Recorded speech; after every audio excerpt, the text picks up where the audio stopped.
Hello everyone, welcome to my channel. मैं हूं अर्चना और आप देख रहे हैं माउंटेन फेरी गार्डन। आज मैं बात करने वाली हूं प्लांट्स में कटिंग और प्रूनिंग करने के फ़ायदे के बारे में। एक गार्डनर के लिए प्लांट्स की कटिंग और प्रूनिंग करना बहुत ही ज़रूरी है, लेकिन कुछ लोग हैं जो प्लांट की कटिंग और प्रूनिंग करने से घबराते हैं, डरते हैं। उन्हें लगता है कि इससे प्लांट हमारा ख़राब हो जाएगा, पर ऐसा बिल्कुल भी नहीं है। हमेशा प्लांट को कटिंग का और प्रूनिंग का फ़ायदा ही होता है। कटिंग और प्रूनिंग दो तरह की होती है, एक होती है सॉफ्ट कटिंग प्रूनिंग, एक होती है hard cutting pruning. Soft cutting pruning में आप प्लांट की ये जो टिप्स हैं, इन टिप्स को ही कट करते हैं यहाँ से। और हार्ड प्रूनिंग में आप स्टेम को, जैसे आपका प्लांट कोई बहुत ही टॉल हो रहा है, तो आप पूरी स्टेम को यहाँ से 4-5 इंच का छोड़कर यहाँ से इस जगह से कट कर लेते हैं, तो इसे हार्ड स्टेम प्रूनिंग कहा जाता है। जैसे कि ये मेरा रबर प्लांट है और एक मेरा वो ग्रीन वैराइटी, तो ये कितना टॉल हो रहा है। अभी तक तो मैंने इसे स्टेकिंग की हुई है, सहारा दिया है, पर जब ये बहुत ही टॉल हो जाएगा तो मुझे इसकी प्रूनिंग करनी पड़ेगी। और मैं इसकी प्रूनिंग करूँगी थोड़ा हार्ड वाली, क्योंकि इसकी मैं कुछ कटिंग्स भी बना लूँगी। तो कटिंग और प्रूनिंग करने के प्लांट्स को हमेशा फ़ायदे ही होते हैं, पर कुछ लोगों को लगता है कि इससे प्लांट ख़राब हो जाएगा, तो वो बिल्कुल भी ना घबराएं। कटिंग और प्रूनिंग का हमेशा हमारे प्लांट को फ़ायदा ही होता है। और एक उसका फ़ायदा और होता है कि आप उसकी कटिंग को, जो स्टेम कटिंग में निकली है, उसको आप ग्रो भी कर सकते हैं और इससे आपका एक नया प्लांट भी तैयार हो जाएगा। पर उसके लिए आपको थोड़ा सा ध्यान देना पड़ेगा कि कटिंग किस तरह से लगानी है। इसके लिए मैंने एक वीडियो बनाई है, तो उस वीडियो को आप ज़रूर देखिएगा कि कटिंग को कौन से मेथड से आप ग्रो करें ताकि आपको 100% सक्सेस मिले कटिंग को ग्रो करने में। जब हमारे प्लांट ओवरग्रोन हो जाते हैं और वो इधर उधर गिरने लगते हैं, डी शेप हो जाते हैं, तब भी हमें प्लांट की कटिंग प्रूनिंग करनी पड़ती है। पर हमेशा ध्यान रखें कि कटिंग और प्रूनिंग करते समय जो भी आप टूल का यूज़ करें वो अच्छी तरह से साफ़ होना चाहिए। आप चाहें तो उसको अल्कोहल से या फिर जो आपको हैंड सैनिटाइज़र मिलता है लिक्विड वाला, उससे भी साफ़ कर सकते हैं, ताकि उसमें कोई जर्म्स, कोई बैक्टीरिया ना रहे और आपकी प्लांट को वो किसी तरह का इन्फेक्शन ना दे। तो इस बात का आप ध्यान रखें। अगर बात करें कि आपको कटिंग और प्रूनिंग कौन से सीज़न में करनी है, तो इसके लिए 2 सीज़न उपयुक्त होते हैं। एक तो जनवरी और फरवरी का। जब जनवरी में प्लांट अक्सर डोरमेंसी में होते हैं, तो भी उन्हें इससे कोई शॉक नहीं लगता है कटिंग और प्रूनिंग करने से। और फरवरी में वो अपनी ग्रोथ पर चल रहे होते हैं, तो भी उन्हें कोई शॉक नहीं लगता है और वो जल्दी से ग्रोथ कर पाते हैं। और दूसरा सीज़न होता है मानसून का। मानसून में आप किसी भी प्लांट की कटिंग कर सकते हैं, सिर्फ उन प्लांट्स को छोड़कर जिनसे वाइट दूध की तरह सैप निकलता है, क्योंकि उनके फंगस लगने के चांसेस होते हैं। अगर आप उन्हें कटिंग और प्रूनिंग के बाद किसी शेड में रखने का प्रबंध कर लें, तो आप उन प्लांट्स की भी आसानी से कटिंग और प्रूनिंग कर सकते हैं। पर आप ऐसा करें कि उनकी स्टेम के ऊपर आप थोड़ा सा फंजीसाइड लगा लें। अगर आपके पास फंजीसाइड ना हो तो आप दालचीनी का पाउडर या फिर हल्दी पाउडर या फिर एलोवेरा का जो जेल होता है, एलोवेरा से जो निकलता है, उसी को आप उस पर लगा लें ताकि आपका प्लांट सेफ़ रहे। अदरवाइज़ आप इन दोनों सीज़न में बेझिझक अपने किसी भी प्लांट की कटिंग और प्रूनिंग कर सकते हैं और साथ साथ में उन्हें कटिंग से ग्रो भी कर सकते हैं, पॉली बैग वाले मेथड से या फिर जिस तरह आप चाहें उसी से। पॉली बैग वाला जिस मेथड की मैं बात कर रही हूँ, उसका आप डिटेल जानने के लिए मेरी वीडियो देखें, जिससे कि कटिंग के 100% सक्सेस होने के चांसेस होते हैं। इससे फिर आपके और प्लांट भी बनकर तैयार हो जाएंगे और आपको कटिंग और प्रूनिंग का फ़ायदा भी हो जाएगा।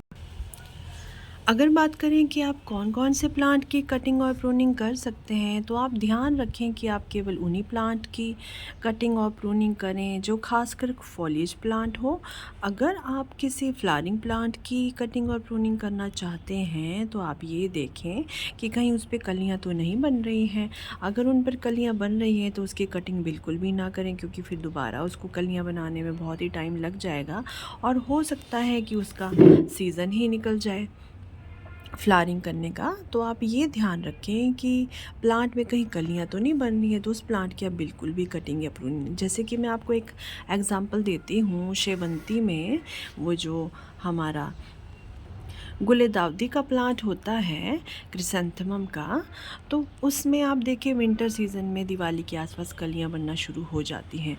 और अगर आप सोचेंगे कि हम इनकी कटिंग कर लेते हैं और आप पिंचिंग अगर उनकी करना चाहें कि हमारा प्लांट और भी बुशी हो जाएगा, तो ये आपकी बहुत बड़ी गलती होगी, क्योंकि फिर दिवाली सीज़न में ही उसके कलियां बनने लगती हैं और उसके बाद फिर उसकी कलियां बनेंगी भी नहीं। हाँ, आपका प्लांट बुशी ज़रूर हो जाएगा और यदि कलियां आएंगी भी तो इक्का दुक्का ही आएंगी, पर जो कलियां आपकी ऑलरेडी से बन चुकी हैं, अगर आप उन्हें कट कर देंगे तो आपको फिर मैक्सिमम फ्लावरिंग उनकी देखने को नहीं मिलेगी। तो आप इस बात का ज़रूर ध्यान रखें, हमेशा उसी प्लांट की आप कटिंग करें जिस पे कलियां ना बन रही हो।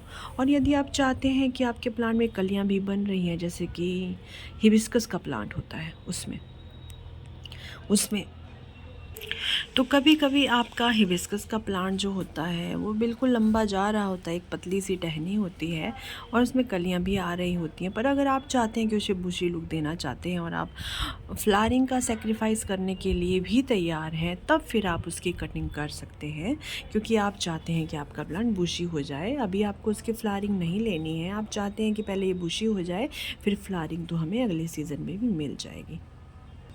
तो हमेशा आप इन बातों का ध्यान रखें और कटिंग और प्रूनिंग करने से पहले ये देख लें कि आपका प्लांट कौन सा है, फॉलिएज प्लांट है या फिर फ्लावरिंग प्लांट है या फिर सक्यूलेंट प्लांट है। अगर आप सक्यूलेंट प्लांट की कटिंग और प्रूनिंग करना चाहते हैं तो उसके लिए जनवरी फरवरी का मंथ बेस्ट है, क्योंकि बरसातों में अक्सर वो गल कर ख़राब हो जाता है। तो सक्यूलेंट प्लांट जितने भी होते हैं, जैसे कि Euphorbia milii, crown of thorns और जितने भी सक्यूलेंट वैरायटी के और प्लांट्स होते हैं, उनकी आप कटिंग और प्रूनिंग मॉनसून में करने से बचें। उनके लिए बेस्ट मंथ है जनवरी और फरवरी का। अब मैं आपको अपने कुछ प्लांट बताती हूँ जिनकी कटिंग मैंने अभी जुलाई में ही की थी और मैंने इनकी कटिंग भी ग्रो कर ली थी। तो ये देखिए, इस एक पॉट में 5 स्टेम लगी हुई थी। ये क्रोटन प्लांट है और देखिए मैंने यहाँ से देखिए मैंने इसकी कटिंग की थी और देखिए कितनी ब्रांचेस निकल कर आई है। एक ये है और देखिए एक ये है, देखिए एक स्टेम में 3 ब्रांचेस, तीसरी ये है। इसी तरह हर ब्रांच में देखिए, इस वाली ब्रांच में भी देखिए कितनी सारी इसकी स्टेम्स निकल कर आई। ये 5 ब्रांचेस थी और अब सभी में 3-3 ब्रांचेस निकल कर आई हैं। ये देखिए और अब ये 15 से 16 ब्रांचेस हो गई। और ये देखिए मेरा प्लांट, ये देखिए कितना ब्यूटीफुल लग रहा है और इसकी कटिंग भी मैंने ग्रो कर ली थी। ठीक इसी तरह मैंने देखिए ये वाला प्लांट है मेरा क्रोटन का, इसकी भी मैंने ये देखिए कटिंग की थी, यहाँ से की है, यहाँ से की है।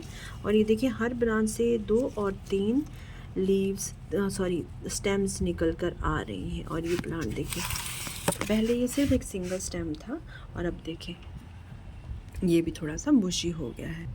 देखिए ये है मेरा ड्रेसिना का प्लांट और ये देखिए इसकी भी एक सिंगल स्टेम जा रही थी और इसकी कटिंग भी मैंने अभी कुछ ही दिन पहले की और इसमें देखिए 3 शूट निकल कर आ रहे हैं। और ये है मेरे एरेंथेमम के प्लांट्स, इनकी तो मैंने कटिंग बहुत बार की है। ये जुलाई सीज़न में मैंने कम से कम भी 2-3 बार इनकी कटिंग की है और मैंने इनके बहुत सारे प्लांट्स बना लिए हैं कटिंग के थ्रू। और जैसे ही इसकी छोटी सी देखें, इसकी इतनी सी स्टेम की ग्रोथ ये देखें यहाँ से हुई है इतनी सी, और मैं चाहूँ तो मैं इसको भी यहाँ से कट करके एक नया प्लांट बना सकती हूँ, क्योंकि इसकी ये जो ऊपर की टिप है ना, ये वाली, ये भी ग्रोथ कर जाती है। तो मैं आपको दिखाती ये देखें, ये ग्रीन वाले एरेंथेमम की बस ऐसे टिप मैंने ऐसे ही इस सॉइल में ऐसे ही डाल दी थी। मतलब मेरा कोई इसे कटिंग लगाने का आइडिया नहीं था, क्योंकि मेरे पास तो बहुत सारी स्टेम्स थी कटिंग के लिए, पर ये ऐसे ही मैंने डाल दी थी देखने के लिए कि ग्रो होती है कि नहीं। और अब मैं आपको इसकी रूट्स दिखाती हूँ। ये देखिए, ये देखिए, दिख रही है ना आपको? ये देखें इसकी रूट्स बन चुकी हैं। देखिए इतनी सी स्टेम भी इसकी आसानी से लग जाती है। तो आप सोचिए कटिंग के कितने फ़ायदे हैं, आपके कितने सारे प्लांट बन जाएंगे। और मेरी ये कुछ कटिंग देखें, ये लगा है लिपस्टिक एग्लोनिमा की कटिंग, ये लगी है एक और क्रोटन प्लांट की, ये लगी है अरेलिया प्लांट की कटिंग। ये देखें इसकी स्टेम्स देखिए, मोटी मोटी स्टेम्स मैंने लगाई थी। जितनी आप हेल्दी कटिंग करेंगे, हेल्दी कटिंग लगाएंगे, उतनी अच्छी ग्रोथ होगी। और देखिए इनमें से 3-4 शूट निकल कर आ रहे हैं। ये मैंने पीस लिली को सेपरेट किया था। और ये देखिए मैंने एक डिफिन बेकिया की कटिंग लगाई है छोटी सी, उसमें भी 2 शूट निकल कर आ रहे हैं। और ये देखें, ये मैंने क्रोटन प्लांट की कटिंग लगाई है, जो मैंने अभी आपको क्रोटन प्लांट दिखाया था ना, उसकी कटिंग। देखिए ये भी ग्रो हो गई है। और ये मैंने स्नो वाइट एग्लोनिमा की कटिंग लगाई है, ये भी ग्रो हो गई है। तो देखिए कटिंग और प्रूनिंग करने के कितने फ़ायदे होते हैं प्लांट्स में, और आपके कितने सारे प्लांट्स बन जाते हैं। इसी तरह से ये देखें ग्रीन एरेंथेमम, इसकी भी मैंने इस मॉनसून सीज़न में 3 से 4 बार कटिंग की है। पहले मैंने 1 स्टेम कट की, उसके 2 स्टेम निकल के आए, फिर उन 2 स्टेम की भी मैंने कटिंग की, फिर उसके 4 स्टेम निकल कर आए। और इस तरह आप देखें, ये प्लांट देखिए कितना बुशी हो गया है। मैं आपको और दिखाती हूँ। ये देखें, ये मेरा बेंगलोरी क्रोटन है, और इसकी भी देखें मैंने यहाँ ऊपर से कटिंग की थी, देखें। और इसकी देखें कितनी सारी स्टेम्स निकल कर आई हैं। और ये देखिए नीचे तक इसकी कितनी सारी स्टेम्स निकल कर आई। पहले ये सिर्फ एक ही स्टेम जा रही थी, और कटिंग करने के बाद देखें आप कितनी सारी स्टेम्स इसकी निकल कर आई हैं। और देखिए कितना घना और बुशी हो गया है। और ये है मेरा मोस्ट फेवरेट प्लांट। इसकी तो मैंने मॉनसून सीज़न में इतनी सारी कटिंग की है। ये वाला प्लांट जो है हाइट में बहुत ऊपर चला गया था, तो मैंने इसकी एक बार कटिंग की, फिर जो इसकी नई स्टेम निकल कर आई उनकी मैंने फिर से कटिंग की। देखिए यहाँ से कटिंग की हुई है, उनको मैंने पानी में लगा दिया। फिर जो इसकी दोबारा निकल कर आई उनको फिर मैंने कट किया। देखिए नया शूट निकल कर आ रहा है, उनको मैंने फिर पानी में लगा लिया। और इस तरह से मैंने इसका एक और प्लांट बना लिया। मैं अभी आपको दिखाती हूँ। ये देखें, ये है वो प्लांट जो मैंने कटिंग से ग्रो किया है। देखें इसका एक और प्लांट बनकर तैयार हो गया। और इसकी मैंने बहुत सारी कटिंग लगाई थी, कुछ तो बारिशों में गल गई। लगातार बारिश होने की वजह से मैंने उन्हें शेड में भी रखा, पर फिर भी उनका पानी सूखा ही नहीं और वो गल गई। तो इसीलिए मैं हमेशा कहती हूँ कि आप हमेशा एक से ज़्यादा कटिंग लगाएं, क्योंकि कम से कम एक कटिंग तो ग्रो हो ही जाएगी। अब आप ये मेरा प्लांट देखें, रबर प्लांट जो है फाइकस इलास्टिका, ये कितना टॉल है। पर अभी देखें मैंने इसको, ये देखिए इसका सहारा दिया हुआ है रॉड का, स्टील की रॉड का। और फरवरी मार्च में मैं इसको कटिंग के थ्रू ग्रो कर लूँगी, और ये नीचे से भी बुशी हो जाएगा। तो इस तरह हमेशा कटिंग और प्रूनिंग के प्लांट को फ़ायदे ही होते हैं। तो आप कभी भी रिस्क लेने से डरे ना, क्योंकि गार्डनिंग रिस्क लेने का ही नाम है। आप नए नए अपने एक्सपीरियंस से नई नई चीज़ें सीखते हैं और आप एक्सपर्ट बनते हैं। तो ट्राई करने से आप कभी भी ना घबराएं और नई नई चीज़ें गार्डनिंग में ट्राई करते रहें। तो कैसी लगी आपको ये कटिंग और प्रूनिंग के बारे में जानकारी? कमेंट सेक्शन में ज़रूर बताइएगा।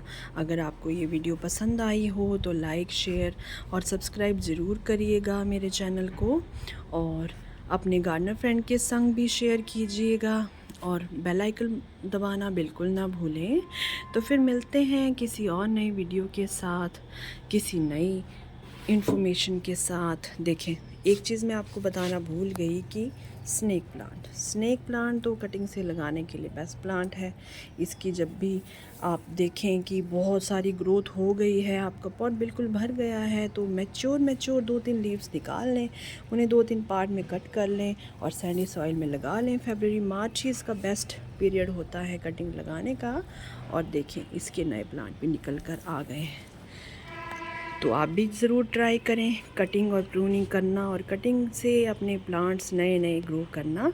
तो मिलते हैं फिर किसी नई वीडियो में नई इन्फॉर्मेशन के साथ, नए किसी प्लांट के साथ। तब तक टेक केयर। Thank you. ओम शांति।